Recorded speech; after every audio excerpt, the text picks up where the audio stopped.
Afternoon, everybody. Thank you for coming to this session. Sorry to have my back turned, at least in part, over here.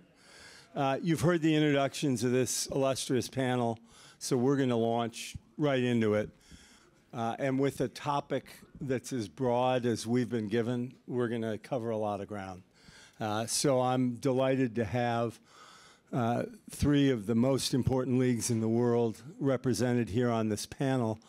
And I thought I'd start at what's often a good place to start a panel, and that's with kind of a breaking news element. We're seeing now in the world of sports and entertainment a couple of forces that are changing the ways people will use their leisure time. And we saw a week ago the settlement of a big 12-day crisis between Disney and Charter, which has been of interest to folks in the sports world and also in the entertainment world, facing its own difficulties with the strike and the likelihood that their product is going to be delayed coming out in the future. So as we talk about that situation, I want to get into how distribution is moving forward and how each of the leagues think about distribution as a general case, traditional rights and license fee payments, and then we'll get into what's happening in the RSN ecosystem. But I'm going to start with Scott. The NBA is the league that has its rights coming up next year, I guess. The exclusive negotiating right is in the spring, and then at the end of the season, the rights come due. Do you expect that the license fees paid by U.S. distributors, that those fees will go up in this cycle, stay flat, or go down? And start from the NBA's perspective. Up. Up.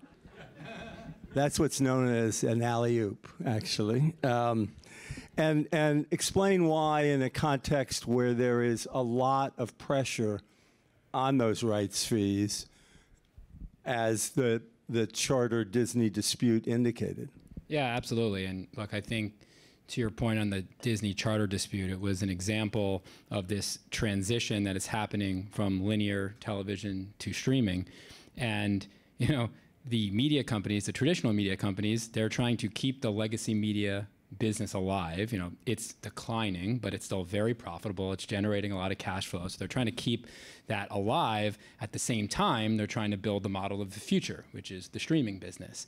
And that transition is very choppy. And I think that's what we're seeing happen right now in the distributors and the media companies trying to navigate that choppy transition. And of course, as you mentioned, that's happening at the exact time that we're in market renewing our rights. And so it's a challenge, but it's also a pretty big opportunity for us. And you know, the reason for that is we believe very strongly that NBA content is in demand on both sides of that equation. It's very important to the legacy media business, and it's also going to be incredibly impactful to streaming companies. And so we're getting significant inbound interest from our incumbent partners who really want to renew. It's very critical for their business. But you know, we read the same reports that many people in this room are writing and hearing of others that are really interested in our business. And so there's a lot of interest in our rights. And again, I think it's because of what we can do on both sides of that equation. For the traditional business, again, which remains profitable, you know, sports is really what's holding the cable bundle together. And while people are leaving the ecosystem, our share, you know, the NBA's share of households is the highest it's been in 25 years. Yeah. So you look no further than that to see that it really is the sports are the glue that are holding that bundle together. And so as they're trying to protect that asset, you know, keeping the NBA is critical to keeping that going. But at the same time, from a streaming perspective, we think the NBA is really uniquely valuable to streaming platforms for a couple of reasons. You know, first, streaming is it's a hits business. You know, you need premium, differentiated content to acquire subscribers, to retain subscribers, and you really need those marquee hits. But finding the next White Lotus or Succession or Ted Lasso, it's really hard. These companies spend hundreds of millions of dollars in search of that diamond in the rough, and they spend a lot of money on the misses in search of the hits. And what live sports can be is that guaranteed hit. You know, it is predictable, it's dependable, it's guaranteed. When you put an NBA game on, you know you're going to drive. You know, we had an average audience of 1.6 million viewers in the regular season, closer to 5 million. You know when you put an NBA game on, you're getting that audience. And that is so valuable to these streaming companies. You know, second is, from an NBA perspective, particularly, is the balance of the quantity and the quality. This is actually a quote that Bob Iger used on one of his conference calls. But, you know, we have 230 telecasts with at least 1 million viewers. You know, and obviously the NFL is the big gorilla in the room in the United States, but they have fewer number. You know, obviously, understandably higher per, but more than 100 more than the next highest. So it's a significant benefit to the streaming services, that balance of quality and quantity that we can bring, and we think there's going to be a lot of demand for those assets, whether that's our incumbent partners and their streaming services. I'm sure you all saw that Max is going to be offering a sports tier, so they're bringing our content there, what ESPN Plus is doing, as well as the new entrants. So it's really valuable regardless of the partner. You know, the third piece I would say is demographics. You know, the NBA is a really valuable demographic that advertisers are trying to reach. More than 25% of our audience is under the age of 35. So as they're trying to find that demographic on these streaming platforms, NBA content is really valuable in helping to drive that. And then, you know, the other one I think is really sometimes lost is the fact that the NBA is a global brand. And in this new round of media negotiations, where the platforms that are going to be distributing our content are global and scaled in nature, it's a complete game changer from where we were in 2014. You know, you go back to that period of time, and you had, you know, market by market, different pay TV ecosystems, and this one has a monopoly here, and this cable distributor, and you know, you have to have an encyclopedia to figure out how you navigate the different markets. But you put your games on Disney Plus, you put your games on Amazon Prime. That's a global service, and having NBA content that is relevant everywhere across the world is incredibly valuable to these companies to reach all their users. And can also be a really powerful launch partner. To the extent they're trying to launch in a new market, having the NBA in tow is really valuable. And then the last I would leave you with is just something that I think gets lost a little bit in the media ecosystem right now is the power of live content. You know, streaming services are great serving on demand. They've done an amazing job at serving the customer what they want when they want it, but there's still something special about live content.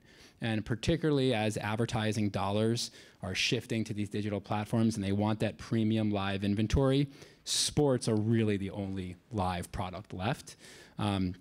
Like I said, we can tell a streaming service, we're going to bring, you know, an average audience of 1.6 million, a reach of 5 million people to your platform on Tuesday night at 7:30. That is so valuable to these guys as they think how they cross-promote other programming, how they drive ad dollars. And so, yes, it's a challenging market. It's a tricky transition, but frankly, I think the demand for our content and the relevance of our content has never been higher. Yeah. So up, and well justified up. And you hit on a number of subjects that we're going to come back and discuss this afternoon. But I want to ask your colleagues on the panel, both Dave and Chris, talk about two aspects of that. One is the introduction of new players into the rights discussion. Obviously streaming services, but also technology companies more generally. Do you expect that that will be an important element of the distribution picture for your leagues going forward? And then how does that impact the way your broadcasts with your linear partners start to change? Are there different production techniques, presentation techniques, distribution plans that help to make that balance if we are in fact moving from a dominant era into dominance by other types of players and distribution technology? Dave, do you want to? Sure. Well, first I'll start off by saying I agree with everything you said. And it's not lost on anyone, the popularity of the NBA globally. So I mean, it's certainly not in this room. So the answer to your first question is yes. I think that's already happening, right? So it's whether it's Apple or AWS or whoever else you want to throw in that category. they're already really important with regard to the ecosystem and where that's going. And so as we create sort of a matrix for optionality on where we go, they're going to be a part of it. This shift from one to many to direct consumer is happening. We're somewhere in the middle, and it's messy and fragmented, and we don't really all know where it's going. So they're going to be a part of that. It's just to what capacity, and I think it's going to depend on the uniqueness and the unique characteristics of our sports and our business. The one other thing I would add to what Scott said is the distribution has evolved significantly, right? We went linear to streaming to social or web to mobile, but the experience is now changing significantly, and that's where streaming like really allows for something to exist that's never existed before, and for you to maybe have new opportunities for monetization where you can add customization features and let fans truly see what they want to see, and take the same set of feeds and create multiple broadcasts, and one might be stat heavy and one might be layered with fun graphics for kids, and so you're using the technology that those platforms provide to grow your business. So I do think, producing games in the cloud, and last year we had an incredible success. We were the first league to have an animated live event, live game with ESPN and Disney, the Big City Greens Classic, and that type of experience never existed before. And now I think the NFL is doing a game with Beyond Sports, the same partner, in a couple weeks. I'm sure it's going to be great. We're doing a few more games later this season. So there it is, right? That's kind of innovation happening before our eyes. But those are assets that can be monetized that didn't exist before, and there are more of them. That's just one example, but I think that's also now part of the equation when we're thinking about where do we go and who do we partner with, and also why those companies are going to have more and more value as we move forward. Yeah, the only other thing I would add on is that we see the media world becoming more fragmented and democratized in the future, meaning that there's going to be more players and more opportunities for you to access content. And so we're going from a world where in the past, decades ago, leagues would just license their content to a third party and sort of let them take it and run with it as the experts in the space. And where we think the world is going, and why we've been investing so much from a baseball standpoint, is that we think the leagues are actually going to be better equipped to produce, televise, stream potentially, and provide tools to a lot of the broadcasters so that we can tell the story of baseball the best. To your point, I think fans are going to look for unique ways to access content and to be able to pick and choose how they want to watch a game. And we think that in the future world, baseball will actually control its own destiny in terms of some of the features and capabilities that we use to produce games. Things like tracking technology, things like sports betting data or other data integrations, things like visualizations that we've been working on. We're spending a lot of time and money to invest into those things because we think it will enhance the baseball viewing experience, so that in a world where today, for example, we're on Turner platforms, ESPN, Disney platforms, Fox, Apple, Peacock. There's a whole host of places that we're making our content available, and to the extent that we're offering services and tools to those broadcasters to make the baseball experience the best it can be, we think that helps drive viewership and engagement in the sport. Just one add-on to that. It's like really happening, right? So what's an example? Virtual reality has been around for a long time. We all invest in it. We produce some content. We put it out there, but the install base never really grew. So we just stayed with it. Now these things are starting to change because we're seeing the results. That game I referenced before, we were sort of second in share for the night. The audience demographic completely changed. Like, we're seeing that there's an interest and there's consumption behind these new technologies, and I think that's what's going to drive a lot of what they both said. Yeah, and to your point, the shift from linear to digital unlocks that, because I think you used the right term, which is linear is a one-to-many experience. So you basically are giving the exact same experience to all of your fans, all that have different preferences. Digital unlocks all of this, and your ability to customize, personalize, different feeds, tell different stories. That's a major benefit to this transition. And I want to come back to those points in a minute. But the transition is a timing issue as well. And one of the things that came out of the whole discussion about Disney and Charter was Chris Winfrey's comment, the CEO of Charter, that they no longer need video, period, and live video as a portion of it, that their data business is more interesting to the traditional MVPDs. If we assume, which I think is fair, particularly for this panel, that the future is bright at the point when the transition happens, how dislocating is it if the MVPDs decide they're going to be the cord cutters? How does that impact the timing and the approach that your leagues take? And was there anything that came out of the way Winfrey played that to the street or the way it resolved itself that causes you concern about the timing of transition? Well, look, they clearly want to be in the broadband business. You know, that's a very profitable business for them. And you know, the notion that the video business isn't that profitable for them anymore, I'm sure that's true to an extent. I also think it was a negotiating tactic to an extent. And I think we know the value of a bundle, and so then being able to deliver both broadband and video is a differentiator. You know, there are other sources for broadband these days. You know, the wireless companies are in-home 5G. I mean, there are other options for broadband, so it's still a value to the consumer to bundle. But look, this is why we have to future-proof our businesses and why this transition is critical.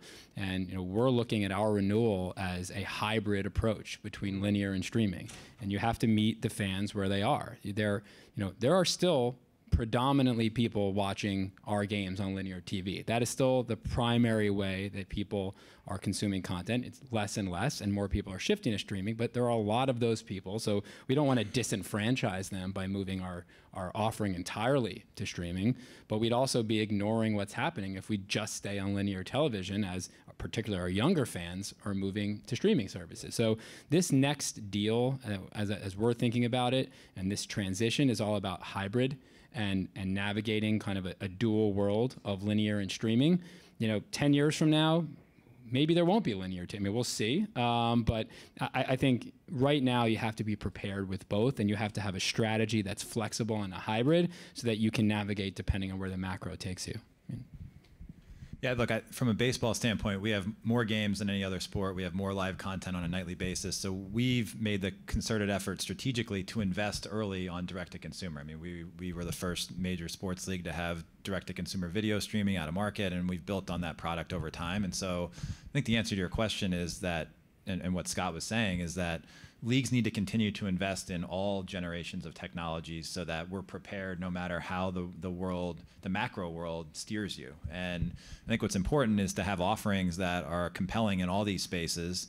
And as you see one space or another ratchet up or ratchet down, be prepared to jump in and offer a service that consumers think is compelling. As an example, this year, Diamond Sports dropped two of our teams, the Padres and the Diamondbacks, in the middle of the season.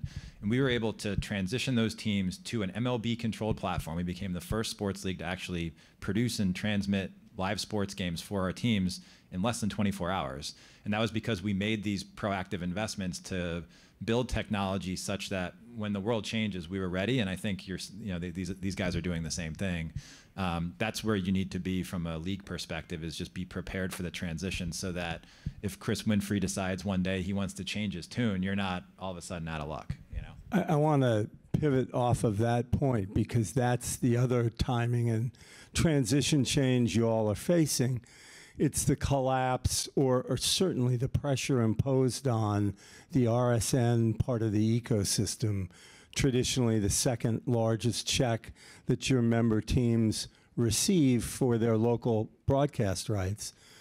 With Diamond filing for bankruptcy, with Warner Brothers Discovery exiting with their stations, how does the timing and approach to solving the RSN problem differ among the leagues? Baseball has taken the most aggressive position, personified by the commissioner, to trying to deliver a national solution league-wide.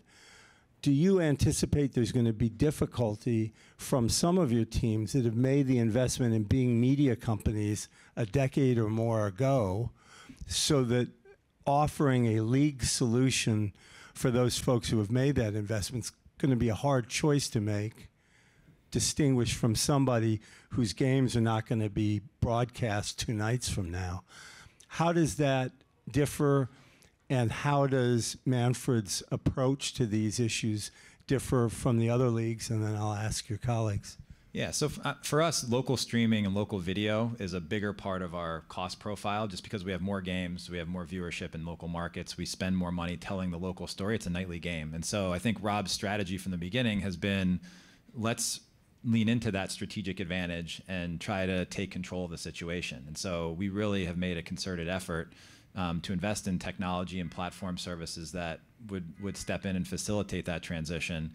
The other element of it that you mentioned is that it also creates an opportunity for us to nationalize the product offering. And so this idea that, I live in this territory and I can't watch my favorite team, because it's not on cable television or my cable television provider, it's just a bad thing for the leagues to position for the teams and the leagues to be in. And so we view it as an opportunity to potentially just repackage the and really globally, as Scott was talking about, not just what zip code do you live in, and this is the offering. It's just you live anywhere in the world and you get access to this content, a little bit like what MLS has done with their most recent offering.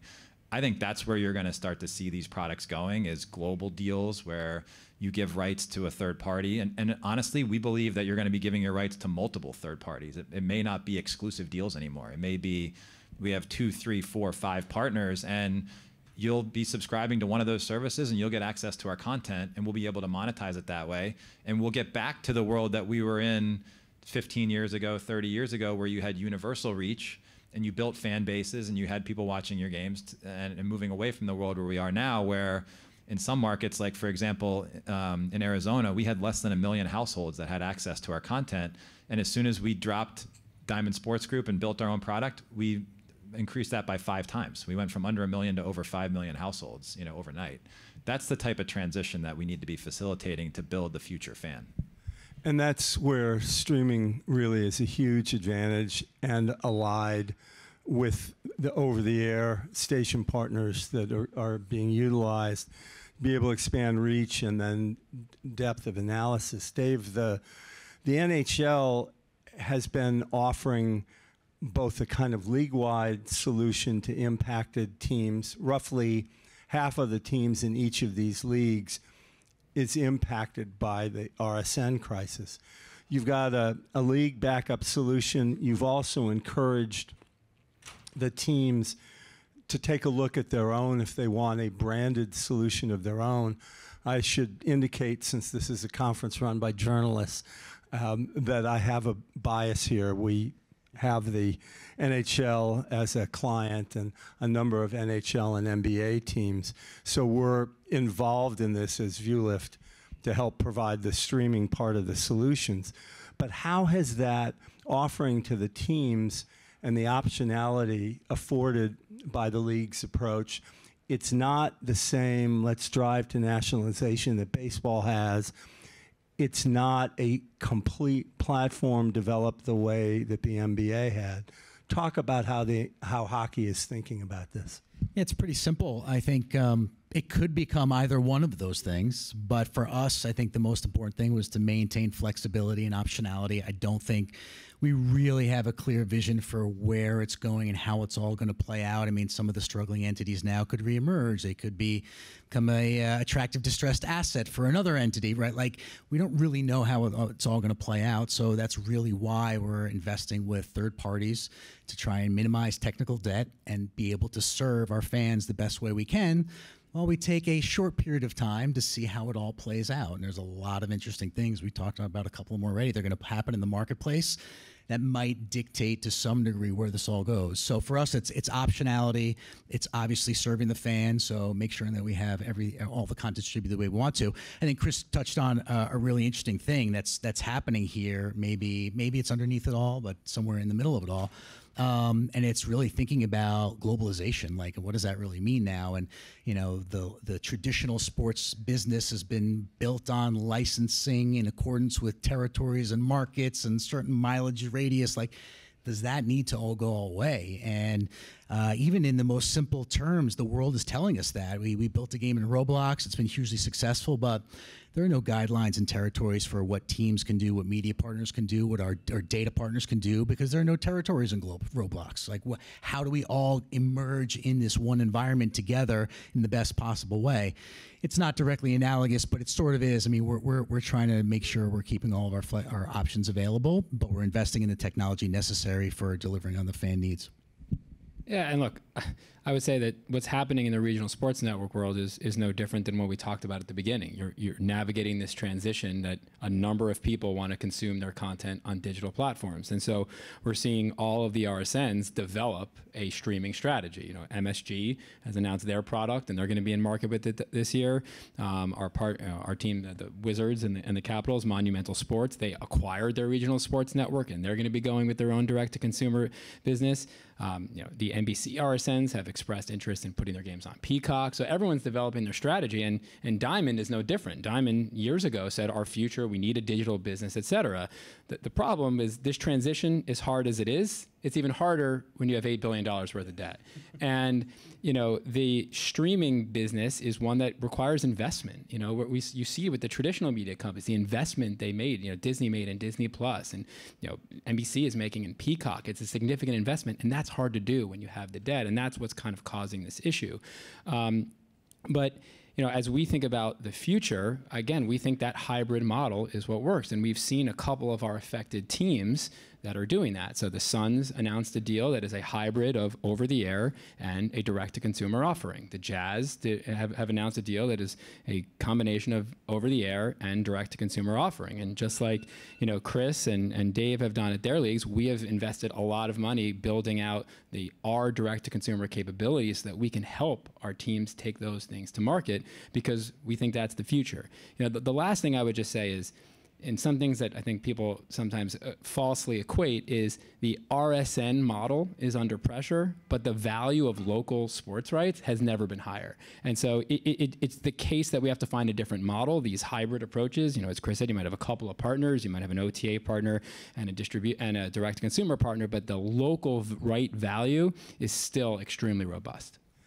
And you touched on other changes that come at kind of both ends of the spectrum.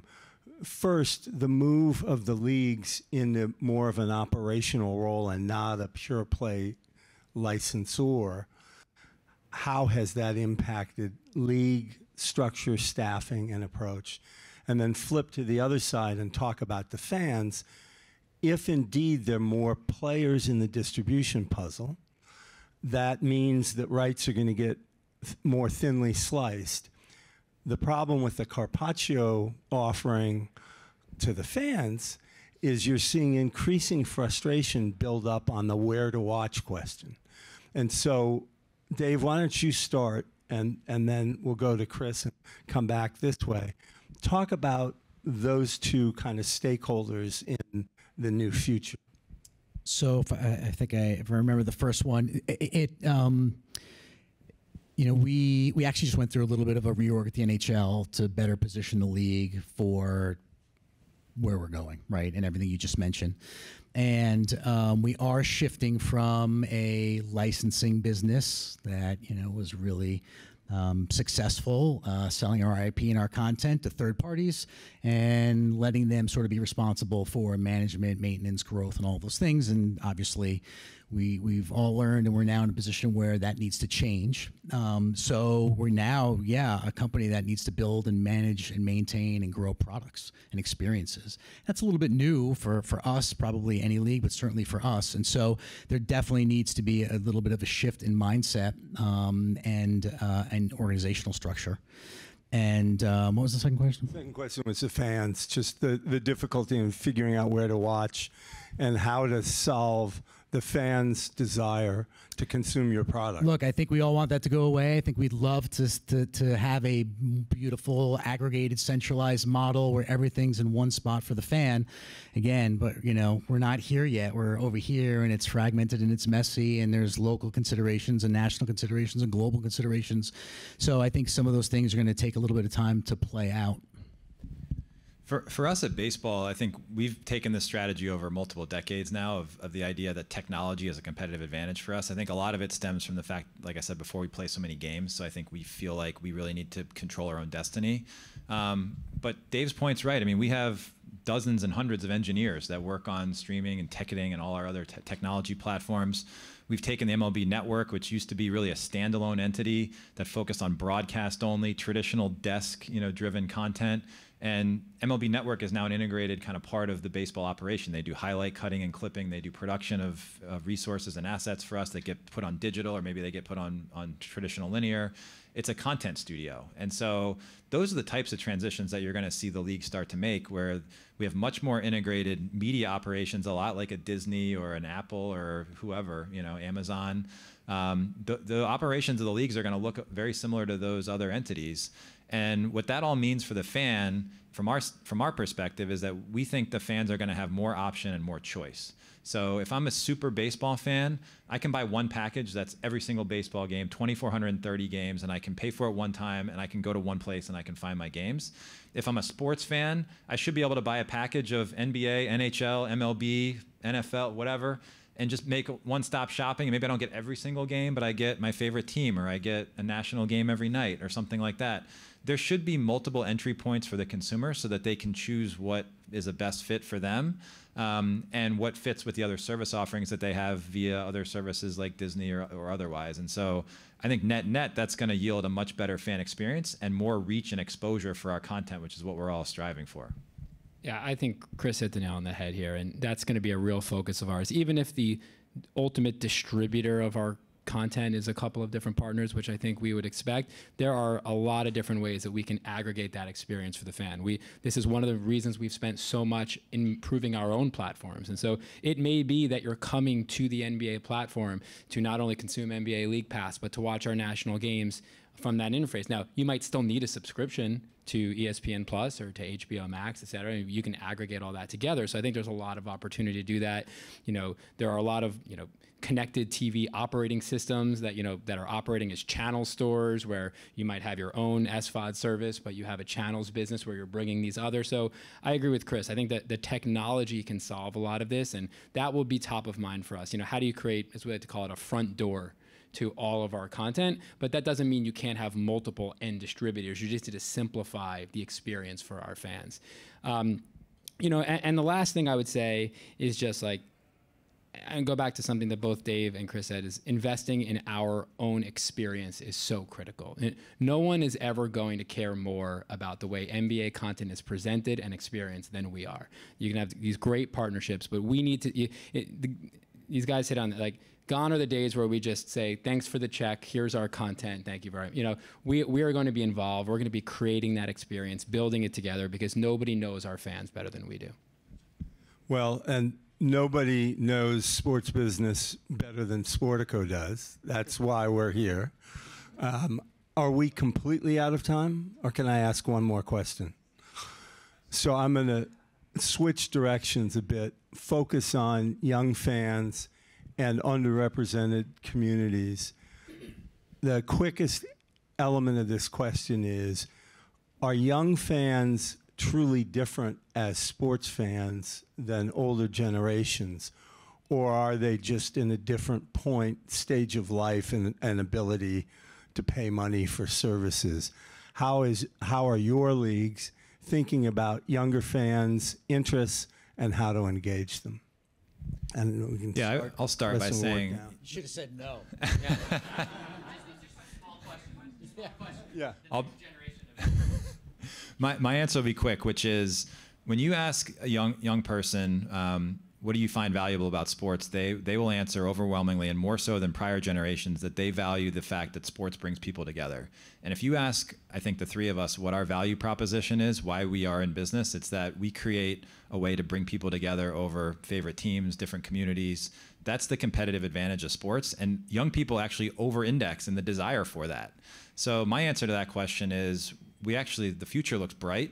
It's just a matter of being able to connect with them and give them that offering that allows them to feel like they're connecting with other people, whether it's in person, at a game, in a more social type of setting, in a not in a seat, but in a social, open air seating, or whether it's around content, around virtual content, or creating ways for people that are in different rooms to connect together and experience a game together. That is what is incumbent upon us, to connect with fans. And I think where we'll be 10, 20 years from now is we're actually going to see that the next generation of fans are even more engaged because of the power of what sports does to bring people together. Quickly, I agree. All the attributes to sports that made them attractive previously, decades ago, are still there today. Yeah. They still resonate for sure. What's changed is the behavior of Gen Z and maybe Gen A audiences, as we're starting to see, and the way that they, more than anything, value their time. It's just a little bit different.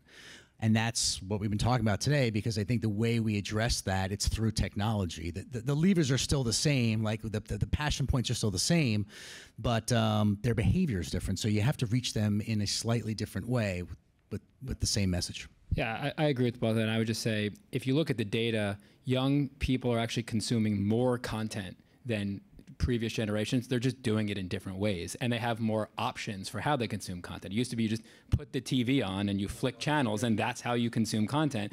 Now you can get it on YouTube, you can get it on your phone, you can get it on a streaming service, etc. So young fans have every bit as much appetite to consume sports. They just might do it in smaller pieces. They might do it on different platforms. So it's more just about figuring out how to reach them. But I don't think there's a systemic problem. There's more demand to consume content. You just have to work harder for their attention. I'll throw one last just lightning round question in there, because you've talked a lot about different strategies and where you see this going. Where's, in a lightning round answer, like, what is someone else doing? And I'll make it slightly harder. It can't be on this stage. Like, what is someone else doing that you're like, wow, that's smart? Like a league, a property, or something that is doing something to set them up for a new distribution strategy or a new world of distribution. Well, like I'll just say that certainly I give some credit to the MLS for trying something different, you know, and whether or not that will ultimately prove to be the right strategy, we'll see. But the notion of having all their content in one place, I mean, it's an interesting strategy. It's fascinating. They obviously have a great partner in Apple. Again, whether or not it's smart, time will tell, but I think it was very interesting, and I commend them for taking a different approach.